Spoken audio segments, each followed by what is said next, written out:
এই রমজান মাসের শ্রেষ্ঠতম 6টি দোয়া শিখাবো ইনশাআল্লাহ। এক নম্বরে শিখাবো সফরের দোয়া। আমি ভিডিওতে দেখাচ্ছি না, এখন শুধু মুখে বলে দিই, তারপরে দোয়া যখন পড়াবো তখন দেখাবো। এরপরে থাকবে যে কোনো বৈঠক হতে ওঠার দোয়া, বিপদ হতে রক্ষার দোয়া, জান্নাতে প্রবেশের দোয়া এবং বুখারী শরীফের সর্বশ্রেষ্ঠ দোয়া। বুখারী শরীফের বর্ণিত সর্বশ্রেষ্ঠ দোয়াটা আপনি এই ভিডিও থেকে শিখতে পারবেন এবং জান্নাতের দোয়া, জান্নাতে যাওয়ার নবী করিম সাল্লাল্লাহু আলাইহি ওয়াসাল্লাম যে দোয়াটি আমাদেরকে বারবার পড়তে বলছেন সে দোয়াটিও শিখতে পারবেন এবং বিপদ থেকে রক্ষা করার দোয়া শিখতে পারবেন এবং যে কোনো বৈঠক হতে ওঠার দোয়া শিখতে পারবেন। তাহলে প্রথমে আমরা শিখব সফরে যাবার দোয়া। গাড়ি বা যে কোনো যানবাহনে আরোহণের সময় বিসমিল্লাহ বলে আরোহণ করা, যানবাহনে বসার পর 3 বার আল্লাহু আকবার বলা, এরপরে নিম্নে দোয়াটি পাঠ করবেন। সুবহানাল্লাযী সাখখারা লানা, সুবহানাল্লাযী সাখখারা লানা হাযা ওয়া মা কুন্না লাহু মুকরিনিন ওয়ামা কুন্না লাহু মুকরিনিন।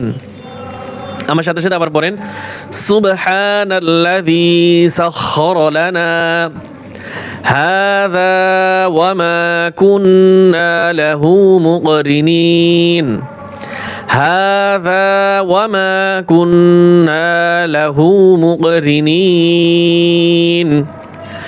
وإنا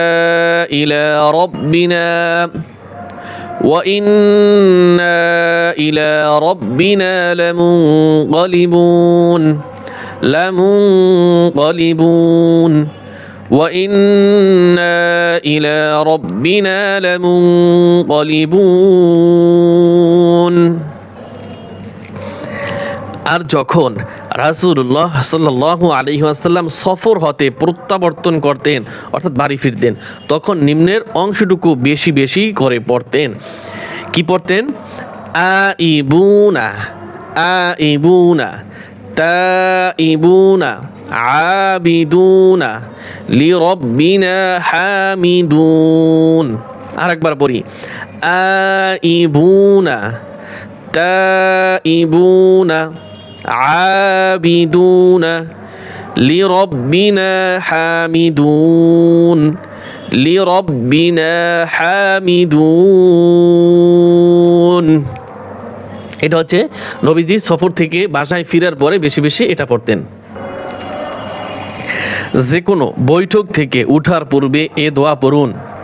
হযরত আবু হুরায়রা রাদিয়াল্লাহু থেকে বর্ণিত, রাসূলুল্লাহ সাল্লাল্লাহু আলাইহি ওয়াসাল্লাম বলেন, যে ব্যক্তি কোনো মজলিসে বসে বেহুদা কথাবার্তা বলে আর বৈঠক শেষে উঠার পূর্বে এ দোয়া পাঠ করে তাহলে তাহার অনর্থক কথা বলার পাপ সমূহ আল্লাহ তাআলা ক্ষমা করে দিবেন।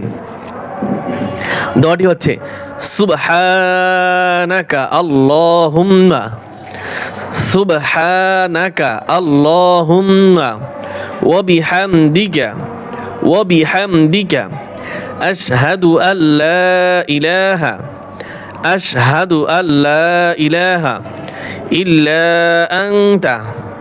إلا أنت أستغفرك وأتوب إليه আরেকবার পড়েন সুবহানাকা আল্লাহুম্মা ওয়া বিহামদিকা আশহাদু আল্লা ইলাহা ইল্লা আনতা আস্তাগফিরুকা ওয়া আতুবু ইলাইহি। এরপর আমরা যে দোয়াটি শিখব বিপদ থেকে রক্ষা হওয়ার দোয়া। আমরা যদি বিপদে পড়ি তাহলে এই দোয়াটা পাঠ করব। যে ব্যক্তি সকাল বিকাল নিম্নের দোয়া 3 বার পড়বে আল্লাহ তাআলা তাকে সব রকমের বিপদ হতে রক্ষা করবেন। আবু দাউদ শরীফের হাদিস। দোয়াটি হচ্ছে বিসমিল্লাহিল্লাযী লা ইয়াদুররু মা ইসমিহি শাইউন ফিল আরদি ওয়ালা ফিস সামাই وهو السميع العليم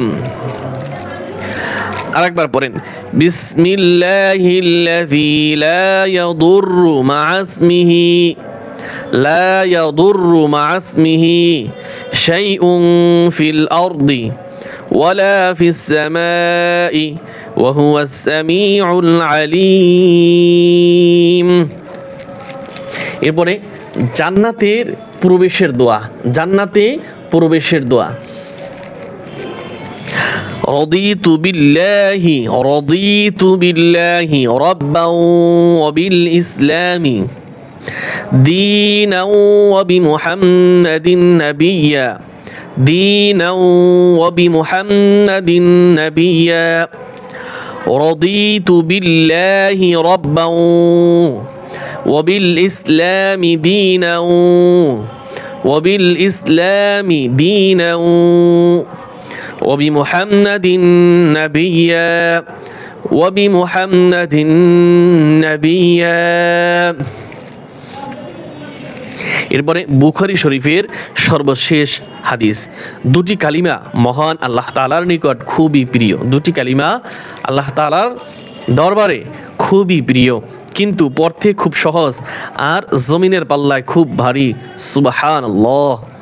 দোয়াটি হচ্ছে সুবহানাল্লাহি ওয়া বিহামদিহি সুবহানাল্লাহিল আযীম সুবহানাল্লাহি ওয়া বিহামদিহি সুবহানাল্লাহিল আযীম সুবহানাল্লাহি ওয়া বিহামদিহি সুবহানাল্লাহিল আযীম। সাদাকাল্লাহুল আযীম। আল্লাহ তাআলা এইভাবে এই দোয়াগুলি আমাদেরকে আমল করার তৌফিক দান করুন, আমিন।